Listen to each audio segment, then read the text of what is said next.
Aku sejatinya adalah satu-satunya dewa sejati di dunia. Dengan satu lambaian tangan bisa memusnahkan sebuah negara.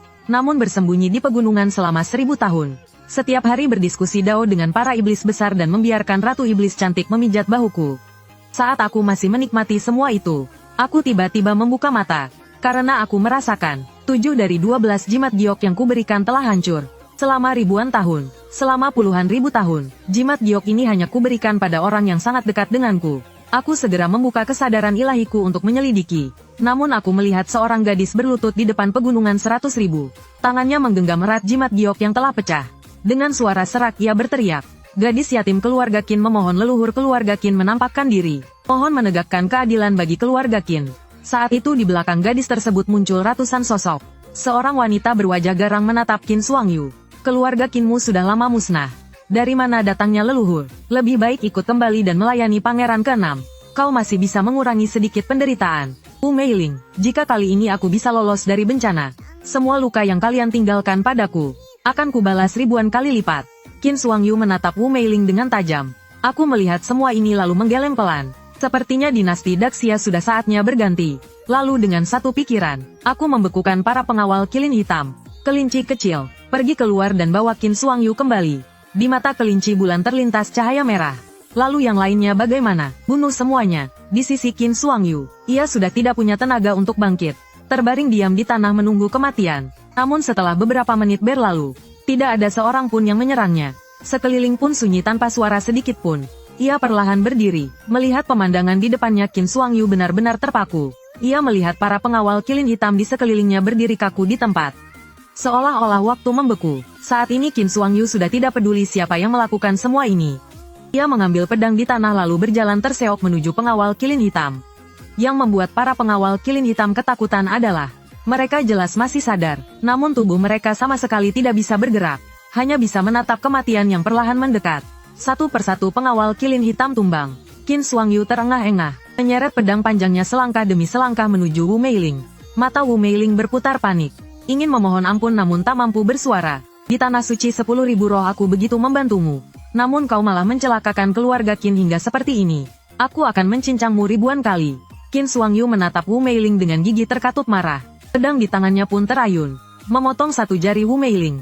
Mungkin karena rasa sakit yang luar biasa, Wu Meiling justru mendapatkan kembali kemampuannya berbicara. Xuangyu, akulah yang bersalah padamu. Tolong ampuni aku kali ini saja. Wajah Qin Xuangyu dingin tanpa ekspresi. Sekali lagi ia menebas dan memotong satu jari Wu Meiling. Wu Meiling terus memohon. Xuangyu, aku benar-benar salah. Apa kau lupa kita sahabat baik?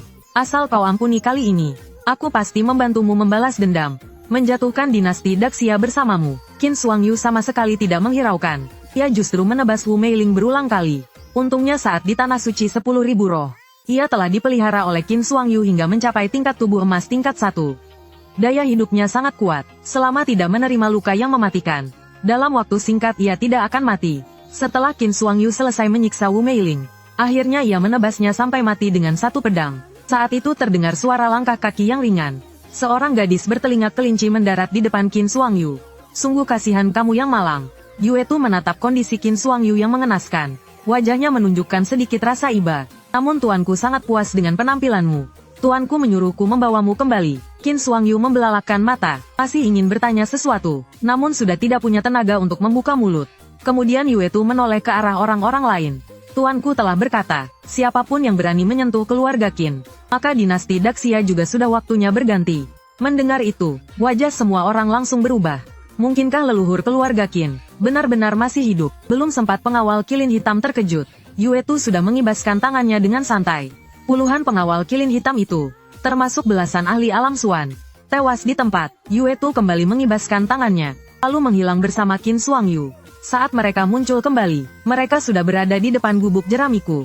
Aku mengamati Qin Xuangyu dengan saksama, dan entah dari mana datangnya tenaga, ia berlutut dengan keras di hadapanku.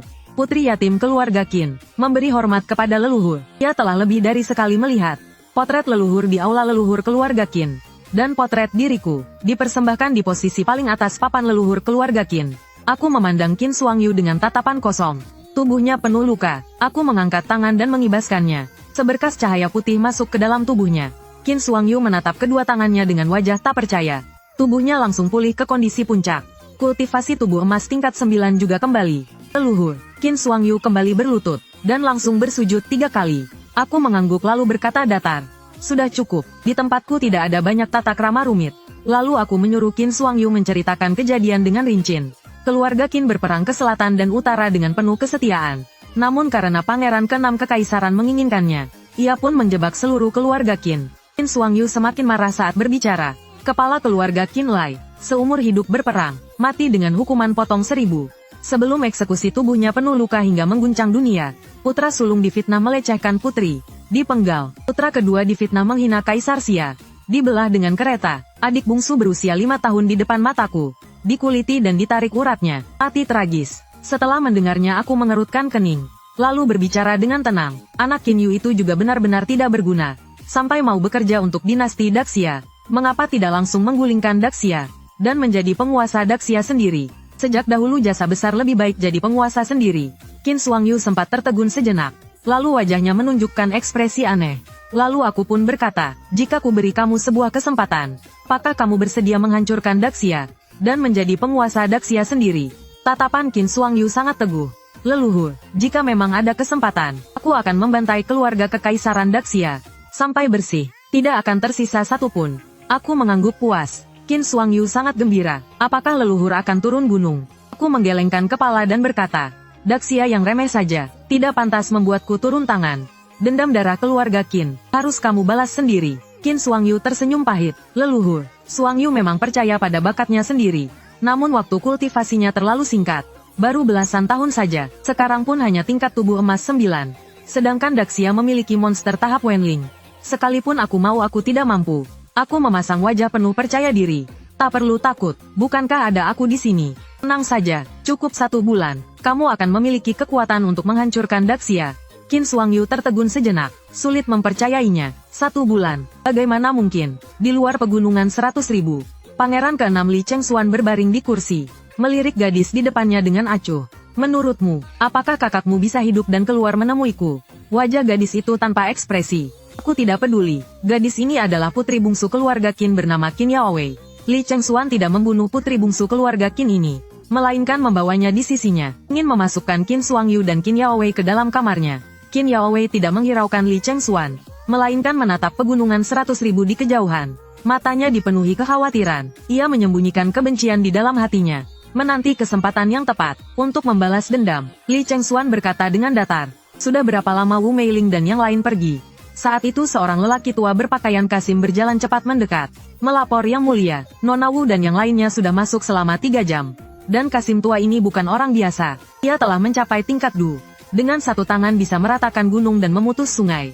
Di belakang Cao Huayuan, berdiri ratusan pengawal Heilin berbaju zirah hitam. Para pengawal Heilin ini semuanya berada di tingkat Xuan. Yang menyedihkan adalah, para pengawal Heilin itu, semuanya dipilih keluarga Qin dari berbagai penjuru dunia, dan dilatih menjadi ahli tingkat Xuan. Namun pada akhirnya, justru menjadi algojo pembantai keluarga Qin. Benar-benar sampah. 3 jam berlalu tapi belum keluar juga. Li Chengxuan mendengus dingin. Segera kirim pesan pada mereka. Suruh mereka menyelesaikannya secepat mungkin. Bawa Qin Shuangyu kembali. Beri mereka setengah jam lagi. Jika tidak jangan kembali. Cao Huayuan mengangguk, lalu segera mengeluarkan sebuah benda mirip burung kayu. Setelah disuntikkan energi sejati, burung kayu itu pun hidup kembali. Mengepakkan sayap terbang ke dalam pegunungan 100.000. Dalam sekejap beberapa jam berlalu, burung pesan tidak memberi balasan apapun. Wajah Li Chengxuan semakin muram. Anjing-anjing itu tidak perlu kembali. Enuh Cao, bawa orang masuk dan tangkap Qin Shuangyu. Yang lainnya bunuh semua. Cao Huayuan membungkuk menerima perintah. Namun ia terdiam sejenak, lalu segera bertanya, termasuk Nona Wu juga. Li Chengxuan mengangguk, hanya perempuan murahan. Bunuh saja. Cao Huayuan kali ini tidak berkata apa-apa. Memimpin 100 pengawal Heilin menuju pegunungan 100.000. Tidak sampai setengah jam, mereka sudah tiba di tempat itu. Namun, yang terlihat adalah pemandangan berdarah yang sangat mengerikan. Bagaimana mungkin? Sebagian pengawal Heilin mati dengan jantung dan paru hancur.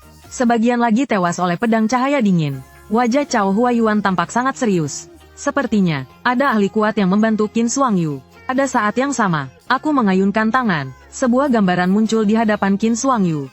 Di dalam gambaran itu, terlihat Cao Huayuan dan yang lain berdiri di tempat ia membantai pengawal Heilin. Cao Huayuan, pengkhianat keparat. Saat Qin Shuangyu melihat Cao Huayuan, matanya langsung memerah. saat menyerbu keluarga Qin. Dialah yang membunuh anggota keluarga Qin paling banyak. Sepertinya, orang banci yin yang ini sangat memancing emosimu. Kataku dengan tenang. Dengan satu pikiran saja aku bisa melenyapkan orang ini.